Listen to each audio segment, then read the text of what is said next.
Dans mon travail, le point de départ, c'est généralement des signes, des traces, des écritures que je développe.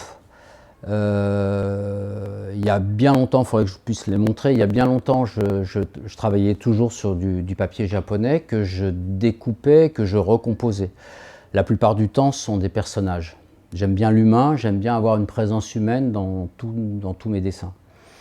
Par la suite, je suis parti au Japon, j'ai eu une expo au Japon, et une belle expo.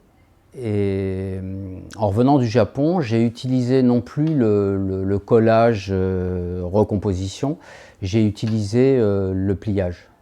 Et je me suis rendu compte que cette histoire de pliage, finalement, me donnait à peu près les mêmes possibilités que l'assemblage, mais en plus suscitait des surprises au niveau de la composition du dessin. C'est-à-dire une composition que j'aurais jamais pu imaginer en travaillant directement sur le papier de façon classique, on va dire, sur un espace classique. C'est une composition beaucoup plus éclatée. Donc je travaille là-dessus depuis maintenant quelques années, puisque je suis allé au Japon en 2014, donc ça commence à faire un petit bail.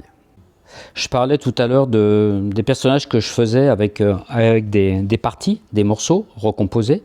C'est-à-dire que je travaillais des personnages indépendants, ensuite je découpais et je recomposais. Ce qui fait que l'épaule d'un personnage peut devenir la hanche d'un autre.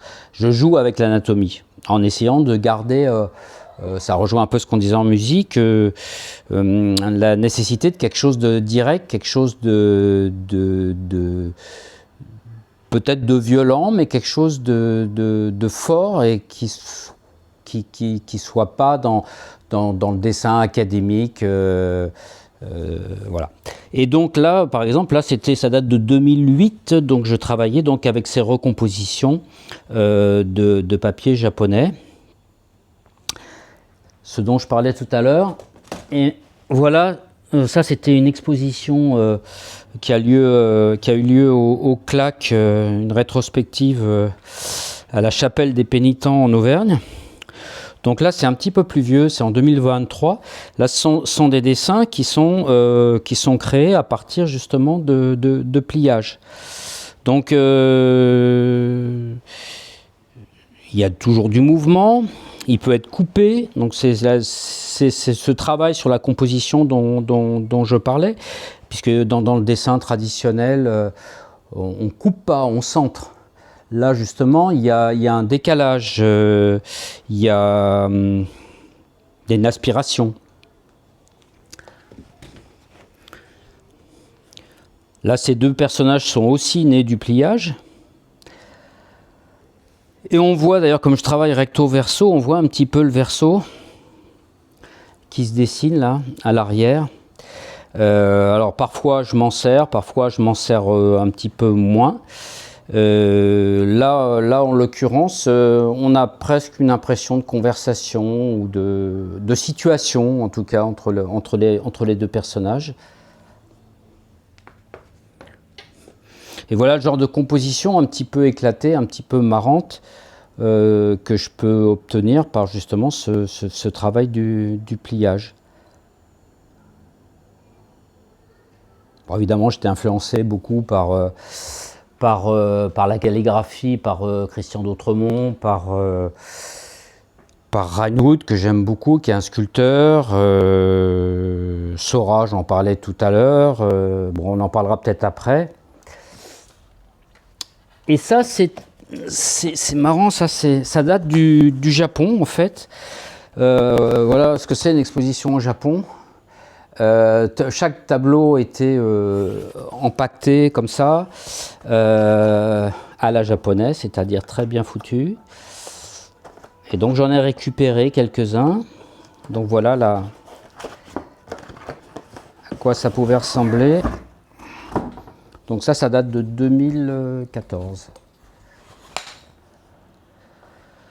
Voilà, c'est un boulot. Alors l'expo 2014 et le dessin il date de 2009.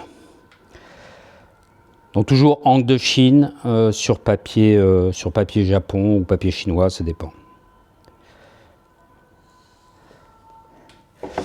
Et depuis peu, je me suis remis à la couleur.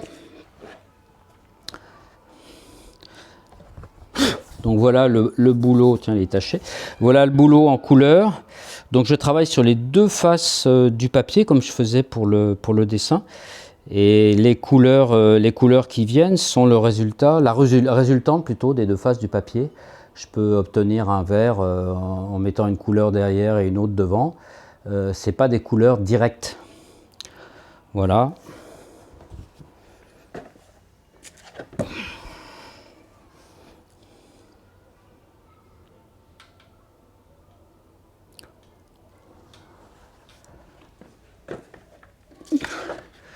Celle-là, il n'y a pas de... Donc en fait, là, le gris qu'on voit, c'est un travail du noir qui est à l'arrière et qui devient du gris à l'avant. Enfin, je voulais travailler avec la couleur et je voulais que la couleur fasse partie du dessin. Je voulais surtout pas, évidemment, que ça soit un coloriage. Il fallait qu'il y ait un jeu, à mon goût, intéressant entre la couleur et le graphisme. Bon, il y en a toute une série, mais je vous en montre que 4.